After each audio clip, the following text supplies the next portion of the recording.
ಇವತ್ತು ಒಂದು ಸರ್ಕಾರವನ್ನ ಕೆಡವುವುದು ಮತ್ತೊಂದು ಸರ್ಕಾರವನ್ನ ಏನ್ ಮಾಡ್ಬೋದು, ಪ್ರತಿಷ್ಠಾಪನೆ ಮಾಡ್ಬೋದು. ಇದು ನಮ್ಮ ಕೈಲಿದೆ. ನಾವು ಅದು ಮಾಡಕ್ ಅರ್ಹರ ಅನ್ನುವಂಥದ್ದನ್ನ ನಾವು ಪ್ರಶ್ನೆ ಮಾಡ್ತೀವಿ. ನಾನಿನ್ನ ಈ ಗೋಡೆಯಿಂದ ಹೊರಗಿರೋರಿಗೆ ಹೇಳ್ತಾ ಇಲ್ಲ, ನಮ್ಮ ಒಳಗಿರೋರಿಗೆ ನನ್ನ ಸೇರ್ಕೊಂಡು ಹೇಳ್ತಾ ಇಲ್ಲ.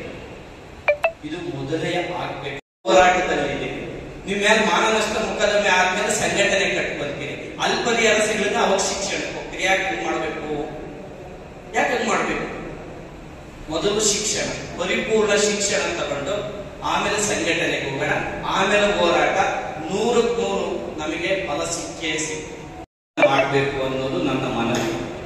ಅವರವ್ರ ಗ್ರಾಮದಲ್ಲಿ ಎಲ್ಲರೂ, ಯಾಕಂದ್ರೆ ಜಿಲ್ಲಾ ಕಾರ್ಯಕ್ರಮ ಆಗಿರೋದ್ರಿಂದ ನಮ್ಮ ಸುತ್ತಲೇ ಇರುತ್ತೆ. ನಮ್ಮ ಶಾಲೆ, ನಾವು ಓದಿದ ಶಾಲೆ 25 ವರ್ಷ 30 ವರ್ಷ ಅಂಚು ಬೀಳ್ತಾ ಇದ್ದಾವೆ. ಅದ್ರ ಬಗ್ಗೆ ವರದಿ ಮಾಡಿರೋದು.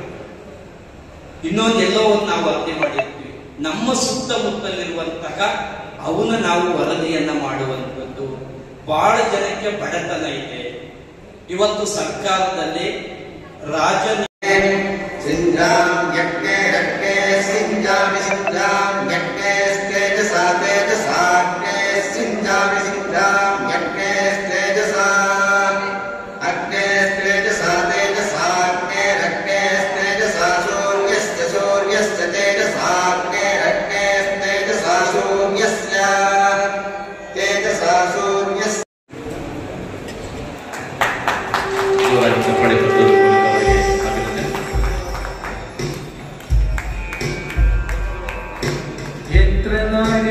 पूज्यन्ते रमन्ते तत्र देवता